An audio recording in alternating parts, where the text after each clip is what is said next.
Assalamualaikum warahmatullahi wabarakatuh. Selamat berjumpa kembali. Mudah-mudahan kita semua selalu dalam keadaan sehat. Hari ini tanggal 13 bulan Agustus 2024, kita akan membahas lagi resume fundamental saham dari laporan keuangan triwulan 2 2024. Ada 3 emiten yang akan kita bahas: PNSE, Kino, dan SDMO. Kita akan melihatnya dari segi fundamental, khususnya value investing. Analisa ini adalah bahan pertimbangan tambahan, bukan perintah untuk melakukan aksi beli atau jual ya. Kemudian analisa kita ini juga ditujukan bukan untuk melebih-lebihkan ataupun menjelek-jelekkan sebuah emiten ya. Tapi karena memang tujuannya membahas dan mengedukasi dari data-data yang kita dapatkan. Baik, yang pertama ini PNSE, Pujiadi & Sons Tbk ya. Yang pertama, kita baru dapat datanya di triwulan 2 ya. Keuntungan perusahaan ini sangat besar ya, 17%. Karena IPS-nya 27, kemudian book value-nya 159. Kemudian harga sekarang 452 ya. Dari segi kita lihat dulu ya, dari segi value-nya, bahwa perusahaan ini ya dihargai mahal karena dari segi book value sudah 1,8 kali lebih mahal dari harga sekarang. Maksimal beli kan di 270-an, juga sudah mahal sekitar 62% ya. Jadi otomatis datanya untuk value ini mahal. Kemudian mereka sebenarnya membagikan dividen ya sebesar 13%. Berarti sudah peduli dengan investor, tapi jumlahnya masih kecil ya. Dari 13% itu ya, 13% dari 27 rupiah itu 3,7 dari harga, berarti hanya 0,82% untuk dividen yieldnya ya. Jadi dividennya ini termasuk kecil. Kalau kita menunggu setahun hanya dengan 0,82%, tentu saja inflasi saja kita belum bisa melewatinya ya. Yang berikutnya dari segi ketahanan perusahaan ya, ada dari segi free cash flow dan hutang berbunganya aman, tetapi aset lancar dan hutang tak berbunganya ini melebihi batas yang ditentukan ya. Untuk aset lancar itu 66 saja, kemudian hutang tak berbunganya ini 132 ya. Jadi untuk ketahanan ada 2 yang jadi perhatian. Kemudian dari segi saham yang di bursa ini semuanya, anggap saja semuanya ya, bisa ditradingkan dan asing tidak berpengaruh karena hanya kurang dari 1%. Sementara untuk non warkatnya di sini ya 7,89 sebenarnya sudah di atas ya dari minimal free float 7,5, tetapi dengan jumlah itu ya kemungkinan besar untuk terjadinya volatilitas harga yang cepat itu bisa ya. Kenapa? Karena retailnya tidak banyak, jadi untuk harga naik dengan cepat, turun dengan cepat itu juga ada besar kemungkinan ya. Terakhir, sebelum kita membuat simpulan, bahwa perusahaan ini ada notasi khusus yaitu ekuitas dalam pemantauan. Berarti Bursa Efek ada melihat sesuatu hal yang perlu klarifikasi, yang perlu diperbaiki oleh emiten ini ya. Jadi ini penting sekali untuk ditunggu sampai hilang tatonya ya. Jadi simpulannya untuk perusahaan ini adalah banyak benarnya ya. Dari segi IPS oke, berarti di sini harga ya. Harganya yang sudah ketinggian, kemudian aset lancarnya dan hutang tak berbunganya. 3 ya menjadi concern kita. Oke, itu dulu yang pertama ya. Jadi ini sebagai bahan pertimbangan kita yang pertama ya. Kemudian yang kedua kita akan membahas Kino, tapi hanya ada satu data ya. Dari data yang kita dapat di sini bahwa keuntungan bersih perusahaan ini 4,5 ya. Dari IPS dibanding book value ini hanya 4,5%, berarti di bawah 10.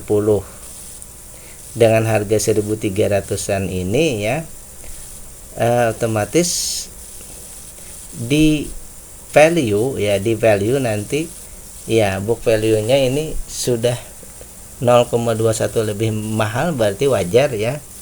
Maksimal beli 400-an, sekarang 1.300, berarti sudah 1,7 kali lebih mahal. Berarti untuk valuasi ini kita bisa tetapkan bahwa valuasinya mahal.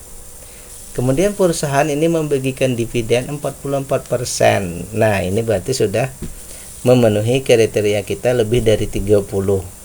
Tetapi karena tadi seperti biasa ya, karena untungnya yang kecil, harganya otomatis menjadi besar sehingga valuasinya menjadi mahal, berpengaruh kepada dividen yang hanya jadinya 1,6. Artinya bahwa dividen di sini kecil ya, tidak sampai 3%. Apalagi sekarang suku bunga itu 6% ya, suku bunga 6%. Ya otomatis ya minimal lah di 5% tadi. Baik, dari segi berikutnya ketahanan perusahaan ya. Ketahanan perusahaan di sini hanya free cash flow yang bagus. Selainnya itu ya aset lancarnya kurang, hutangnya ini sudah bahkan 2 kali lebih mahal. Berarti untuk ketahanan perusahaan ini sangat concern kita ya.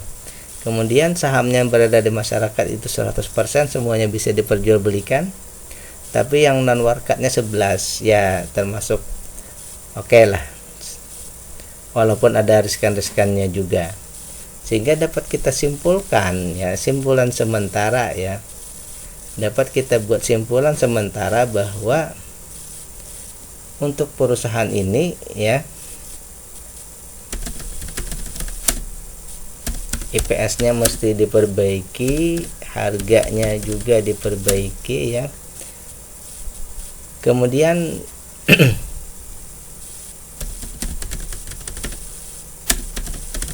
saya buat seperti itu saja ya, karena tiga yang harus dijaga tadi.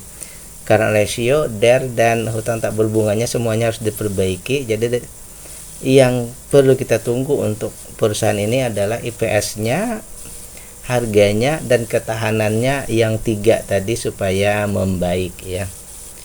Kino ya, ini berarti perusahaan konsumer ya, ini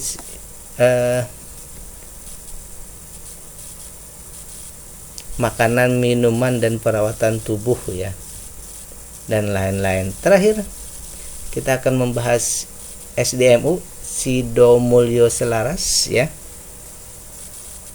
Ini katanya bergerak di bidang transportasi, penyimpanan, penyewaan tangki penyimpan bahan berbahaya atau beracun ya, khususnya bahan kimia, minyak, dan gas ya. Sido Mulyo Selaras ini datanya juga 1 ya, datanya juga 1. Cuma di sini kalau kita perhatikan bahwa IPS-nya ini 28, kemudian book value-nya hanya 34. Ini keuntungannya 83%, luar biasa ini ya. Cuma saya belum atau tidak bisa membandingkan di triwulan 1 ya. Andai kata ada triwulan 1, mungkin kita tahu kenapa masalahnya ya. Sampai setinggi itu mungkin ada perbedaannya ya. Oke. Lanjut, harga sekarang ini 25, ini berarti termasuk yang di bawah 50 ya. Kalau di bawah 50 ini berarti ada hal concern penting ya, harganya sampai di bawah 50. Mungkin ini dia termasuk dalam FCA ya, full call auction mungkin ya, saya tidak melihat dengan harga yang di 25 ya. Baik, sekarang kita cek dulu bahwa dari segi book value sekarang ini ada diskonnya 28%. Dari segi harga ya, ini maksimal beli 288, sekarang 25, diskonnya 91%, hampir 100% ya. Sehingga dari segi value ini sungguh mantap sekali ya. Dari segi value ini sangat murah sekali, sangat murah sekali. Nah, value yang murah sekali ini ya, tentu saja harus kita konfirmasi. Konfirmatornya apa? Konfirmator paling mudah adalah dividen. Ternyata perusahaan tidak membagikan dividen ya. Berarti murahnya ini tidak tervalidasi sebenarnya ya. Bisakah kita pegang? Bisa aja, cuma mungkin kita tidak tahu apakah dia akan bisa balik atau tidak. Misal selama kita memegang itu ya kita hanya berharap-harap saja, karena tidak ada dividen yang menjadi exit kita ya. Artinya setiap tahun ada exit kita. Tapi kalau misal tanpa ada exit, meskipun valuasinya murah, berarti kita tertahan di situ ya. Kecuali harganya naik baru bisa ya. Artinya kita ngejar capital gain. Tetapi kalau kita untuk bertahan lama dengan tanpa dividen ya akan terasa sulit ya. Baik, itu tadi valuasinya sangat murah tapi tidak didukung oleh dividen. Kemudian kita cek dari segi ketahanan, 3-nya bagus, hanya 1 hutang tak berbunganya ini sudah hampir 3 kali lipat lebih mahal daripada modal perusahaan. Ini sudah termasuk awas, 3 kali lipat dari modal. Ini berat juga ya, spekulasi resikonya termasuk berat ya. Untuk kepemilikan juga ini 39%, tapi tidak apa-apa karena jumlahnya yang berada di masyarakat masih dalam toleransi ya. Oleh karena itu saya mengambil seperti biasa, bukan kesimpulan, anggap saja hipotesa saja. Sebelum itu ada bahwa perusahaan ini termasuk dalam, ada catatan khusus ya, notasi khusus, yaitu ekuitas dalam pemantauan. Artinya perusahaan ini ditengarai oleh bursa efek ada permasalahannya dalam hal ekuitas, dalam hal permodalan. Jadi mereka memantau, mungkin perlu klarifikasi ataupun harus dibereskan ya. Jadi untuk perusahaan ini yang pertama ya menunggu juga pengumuman ataupun dihilangkannya catatan khusus ini. Selama itu masih ada dalam catatan, maka sebaik apapun valuasinya kita tetap tunggu dulu ya. Oleh karena itu di sini kita ada, kalau dari segi valuasi tadi sudah oke. Jadi di sini yang selanjutnya ini ada 2 ya. Yang pertama sekali diperbaiki ini. Yang selanjutnya ya tentu saja